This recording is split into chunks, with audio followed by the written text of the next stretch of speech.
Did I tap the desk? Okay, kids show business. You ready?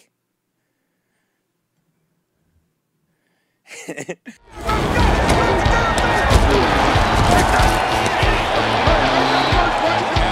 action fakes it for pass end zone. Yes, touchdown.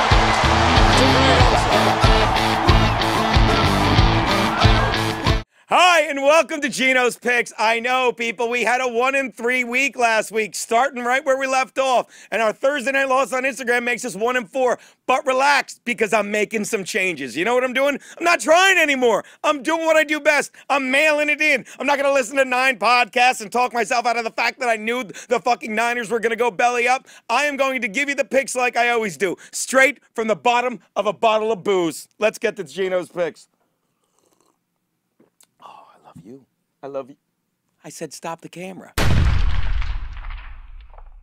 My first pick, the Titans are giving 1.5 to the Jaguars in Jacksonville. Are you kidding me? Because they beat a monumentally bad Texans team? The Texans were so bad that for the first time in a month, you had to be more specific when you were referring to that tragedy in Houston. The only way that game could have been more fitting last week if it was played the day after, because that was 9/11. And just like that day, you were basically watching 2 disasters, wondering which one would be standing last. Oh, I am such a dick. People, the Jaguars are heading back home now to face a much better team in the division rival Titans, meaning they will find themselves playing 2 places they're far more familiar with this week, at home and from behind. Yeah, fun fact, the Jaguars are terrible at home. They're posting over the past 3 seasons a losing record of 15 losses out of 24 games, which really makes them the perfect Florida franchise because they go there to die. Take the Titans, who will bounce back in this one, and lay the 1.5.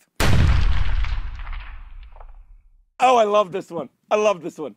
I mean, I'm going to try not to laugh at my own stupid. Okay, my next pick, the Browns are getting 9 from the Ravens in Baltimore. Yes, the Ravens looked great against the Bengals last week, but the Bengals may very well be the new Browns in the AFC North, considering the way Andy Dalton blew. He made Harvey and Irma look like a gentle breeze. And by the way, good for you, Andy, because I've said it before, I'll say it again. Let's face it, if you had a hurricane named after you, you'd want it to kill a lot of fucking people. And speaking of hurricanes, don't estimate the play of Deshaun Kaiser, who may very well be the best QB out of this past year's NFL draft, because while his numbers may not be as gaudy as Mitch Trubisky or Deshaun Watson, he played all 24 of his college starts in a pro-style offense. Too bad he doesn't have one of those in Cleveland.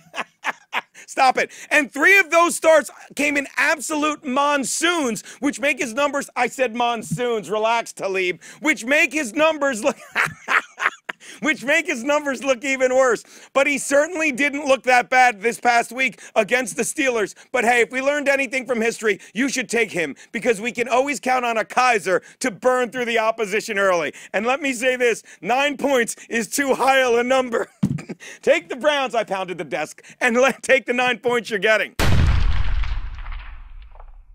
My next pick, the Panthers are laying a touchdown to the Bills in Buffalo. Hey, want to know the difference between the Panthers and the Jets? The Panthers are an NFL team. Want to know what the Jets and Panthers have in common? They both did exactly what they set out to do in week 1. The Panthers traveled to San Francisco and beat up a fraud of an NFL team, and the Jets played just well enough to make stupid people believe they weren't a fraud of a team. They are. Meanwhile, Christian McCaffrey may be the most dynamic player in the NFL, white, black, or whatever Frank Gore is. I mean, look at that. What? Shouldn't he be in the mist somewhere? All right, well, look, you can line McCaffrey up as a running back, wide receiver, and he can even throw the ball if you need him to. Maybe the Jets should have tried to draft him because he can play any position better than their current starters. At this point, the Jets are so bad, they shouldn't call their positions on offense QB, wide receiver, and tight end. They should call them missionary, doggy style, and cowgirl, because they are fucked at every position. People, take the Panthers and lay the TD. And if you want to make some money, reverse your bet, cowgirl.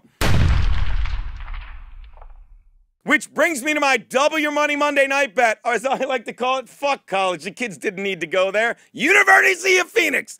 The Giants are laying a field goal to the Lions in Detroit. If we learned one thing about the Giants last week, it's that their offense is 90% Odell Beckham Jr. and 10% dumpster fire. As without him, Eli Manning has about as many options as a pregnant black teen. And just like that teen, Manning seemed to have no idea what an abortion he was staring at. As of now, the team is optimistic that OBJ will play, but all that tells me is they are sitting there hoping he comes back because they don't know how to fix the offense on the field without him. Meanwhile, the Lions are coming off yet another win where they trailed going into the fourth quarter. Because unlike the rumors we've heard about Odell Beckham, you can be certain Matt Stafford enjoys coming from behind at the very end. He's a queer. Take the Lions and the 3 you're getting. Those are Geno's picks.